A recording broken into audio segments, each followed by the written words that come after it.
Okay, so this will be our second topic. Okay, second topic for finals, and don't worry, it's still. I mean, it's also in your handout. So our next topic is about designing and managing integrated marketing channels. Okay, so designing and managing services. So what is it about?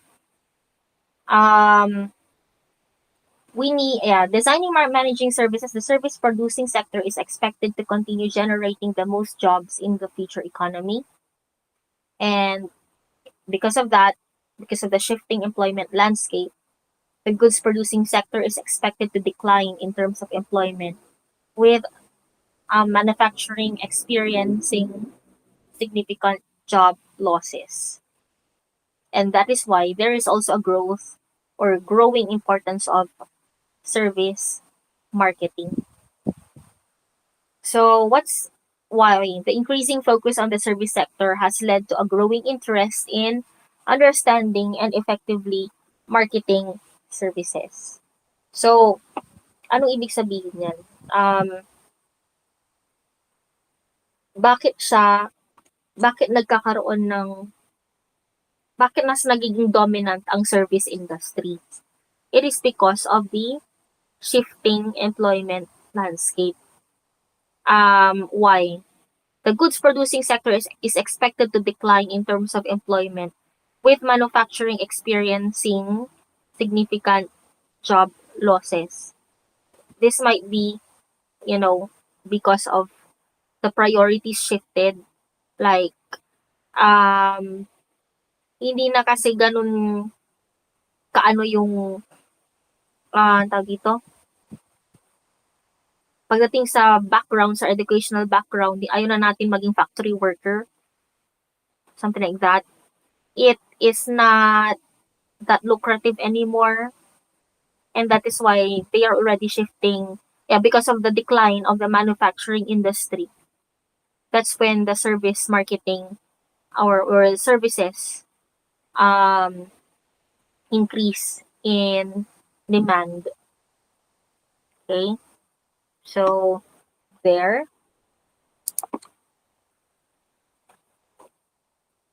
So understanding the nature of services. So we have, let's talk about the definition. A service is any act or performance one party can offer to another that is essentially intangible and does not result in the ownership of anything. We discussed that in topic 1, wherein, diba, it's not tangible. You cannot see it, but you can experience it.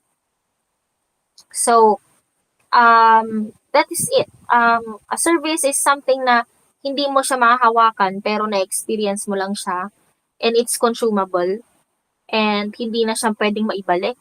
Like, again, just like our example earlier, pag hindi mo nagustuhan yung gupit mo, hindi mo naman pwedeng ipakabit ulit yung buhok mo, right? So that is that is one of the uh, characteristics of a service product. Okay. Tangible versus intangible. Services can be tied to a physical product, example, car warranty, or exist independently, example, psychotherapy. So actually, it can also be tangible pala, but it should be combined with a physical product. Kagaya niyan.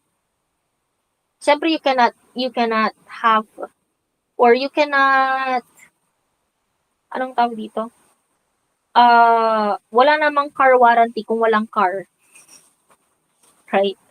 Kung hindi ka nag-purchase ng car na physical product, paano magkakaroon ng warranty? So, magkadugtong, inseparable sila. And also, value-added services, manufacturers, distributors, and retailers are increasingly offering value-added services and excellent customer service to differentiate themselves. So, ito yung mga sinasabi natin na after-sales services. Okay? Na sa marketing kasi dati, pag nakabili na, wala na. Ngayon, kasama na sa selling process yung after sales. Na after nilang mag-purchase, hindi natatapos sa pagbabayad lang, hindi. Ang company ay binabalikan yung mga nag-purchase ng mga products nila. It is because they wanted to create a long-term relationship with these kinds of customers, or with these customers. And that is why value-added services, or they also include value-added services. And also online service delivery. Many service firms are using the internet to reach customers, with some operating purely online.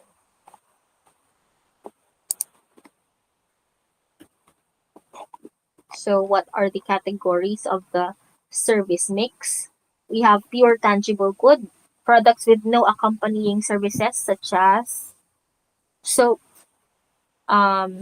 toothpaste, ayan, tangible goods, good with service, products accompanied by warranties, or specialized customer service like cars or computers, hybrid, equal parts goods and service, example restaurant meal, major service with accompanying goods, service with supporting goods like air travel with snacks and drinks, and pure service, talagang walang tangible product like babysitting, psychotherapy, ayan, banks.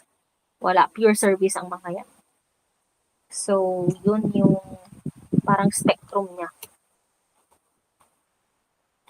So, what are the distinguishing service characteristics? Okay. We have equipment-based versus people-based. Services can be delivered through automated equipment or by people. So, pwedeng machines ang mag-deliver nun. Pero pwede rin na mga tao ang magbibigay nun. Actually, yun yung kasing ito yung mga tawag dito, challenges ng service products, yung variability. Lalo na kung ito ay gagawin lang or gagawin ng mga tao. For example, sa fast food industry. Like, it is highly variable. When I say hindi pare-paras kasi ang skill set ng mga tao. So, pwedeng yung isang food server ay baguhan pa lang at hindi pa siya ganun kabilis kumilos, whereas the food server 2 would be mabilis kasi matagal na siya. Kasi human beings lang tayo eh. Hindi naman tayo pare-parehas. We are individuals. We have individualized skill set, and that's one of the challenges because they wanted also to produce standardized services. Paano sila makakaroon ng standardized service kung yung mga tao na gumagawa ay hindi pare-parehas ang skill set? And that's why some businesses would opt to invest in machineries na lang para gumawa ng ganun mga functions. Diba? If I remember, Jollibee already have this automated or these robots, food server robots. Na, diba, iwas pang spill, ganun. Tapos, syempre, hindi na sila mag-hire ng maraming service crew. Right? So, yun yung mga insights din dito. So, take note, services can be delivered by equipment or by people. The second one is service delivery processes. Service companies can choose different processes, example, cafeteria style versus fast food restaurants. So, iba yung business processes. Okay? For example, kapag sa restaurant, sabihin na natin mga fine dine restaurants, ang process nun, magbubook ka ng table reservation for this time, and then upo ka doon, and then a waiter will serve you, give you the menu, take your orders, and then you will just sit down and wait for the food to be served to your table. Whereas for fast food chains, ikaw ang pipila, may counter, dun ka pipila at mabilisan ang kilos. So again, they are offering the same yeah, they are both food services. They offer the same product that satisfy the need of hunger, but they have different service delivery processes. Client presence. Some services require the client's presence. Example, brain surgery, while others do not, such as car repair. Very easy to understand. Personal versus business needs. Services can meet personal needs. Example, hair salon, or business needs, such as management consulting. So, syempre, again, the hair salon thing. Syempre, sa'yo yan, personal yan. But if you have, for the business needs, for example, advertising agencies, they offer advertising services, right? Or consultation services, those are business needs. Pag sinabing business needs, ito yung mga services na gustong i-avail ng iyong business, hindi tao. Okay? So, remember, a business is a separate entity. Okay? And objectives and ownership. Service providers differ in their objectives, profit or non-profit, and ownership, private or public. So, when you say profit or non-profit, pwedeng for profit organizations such as businesses, non-profit organizations would be like non-government organizations. Yeah, those are non-profit. And as to ownership, we have the private or government-owned. Pag sinabing private, individuals, kayo mismo, pag may sarili kayong service business, that is a private-owned. Pag sinabing public, should be government-owned. Okay. Next one. So we move on to the distinctive characteristics of services. We have the intangibility, inseparability, variability, and perishability. I have talked about the variability earlier, right? So for the intangibility, again, it is, you know, unlike physical products, services cannot be seen, tasted, felt, or heard. Hindi mo siya mahawakan. Intangible, ibig sabihin. When you say inseparable, it is inseparable from the service provider. Okay? So, si physical good, pwede siyang i-manufacture, pwede siyang itago, i-inventaryo, i-stock, or i-distribute, or i-consume. Pero si service, habang pinoproduce ang service, kinoconsume na yun simultaneously. When you say simultaneously, sabay na kinoconsume. For example, kagaya niyan, yung haircut mo, 'di ba? Provide ni barber yung haircut mo, but you're also at the same time consuming that kind of service. So that is inseparability. Okay? Ayan. So strategies to overcome inseparability for larger groups. Some service providers work with larger groups like group therapy. For faster service providers can work faster to see more clients. And training and confidence building, companies can train more service providers and build up client confidence. For the variability, again, ito yung hindi pagkakapare-parehas ng skill set. So, hindi katulad ng tangible product na pag minanufacture ang isang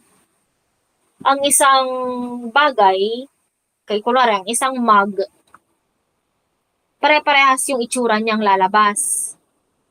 Kapag pre-process mo or nag-manufacture ka ng 100 mugs, pare-parehas ang itsura. Pero kapag services, again, yung service provider kasi nagkakatalo sa skill set.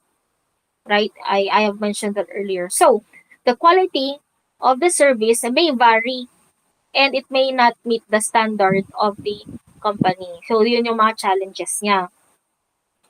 So, ano yung mga strategies to reduce variability? So, of course, hiring and training. So, kapag pag maganda ang inyong hiring and training process, ibig sabihin yung mga i-deploy na mga empleyado ay pare-parehas na ng skill set. Kumbaga, na-achieve na nila yung standard skill set na nire-require ng company.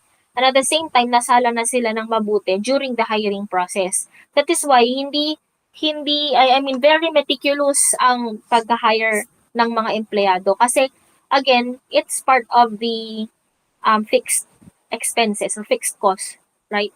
Like, monthly mo siyang babayaran, tapos nag-hire ka ng hindi magaling, or nag-hire ka ng hindi masyadong, or kailangan pa ng further training. So, parang ayaw na nila ng, unless the company is willing to provide training, then why not? Okay, so, ayun lang. So, yan yung strategies para ma-reduce yung variability. Standardization. Standardize the service performance process throughout the organization. A service blueprint can map out the service process, the points of customer contact, and the evidence of service from the customer's point of view. So, standardization from the from the word itself, to standardize the quality of services provided. Dapat merong quality control, kumbaga, pagdating sa services. And that's why we have the KPIs, or the key performance indicators. Kung sa mga tangible goods ay merong mga quality assurance or quality control na titignan na ika-classify yung mga nilabas na mga na-manufacture na product kung faulty siya or reject or may hindi pumasa sa standard. Sa services, meron tayong mga KPIs na kailangan yun ang tignan ng mga managers. Kaya nga, grinigradean ang mga empleyado para makita. Diba? Para, anong tawag dito? Ma-meet yung standard na isinet ni company. And customer satisfaction monitoring. They employ suggestion and complaint systems, customer service, and third-party comparison shopping. Develop customer information databases and systems for more personalized services, especially online. So, ito papasok sa CRM, Customer Relations Management. Yung pagkukuha ng mga customer information, yan, para maging highly customized ang pag-provide ng services. Very important yun. No? That's one of the strategy of reducing variability. And for perishability, services cannot be stored. I have mentioned that earlier about the intangibility. Services, hindi mo naman siya pwedeng i-store dahil hindi nga siya tangible. So their perishability can be a problem when demand fluctuates.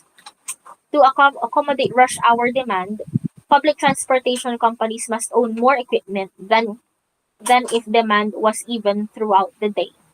Some doctors charge patients for missed appointments.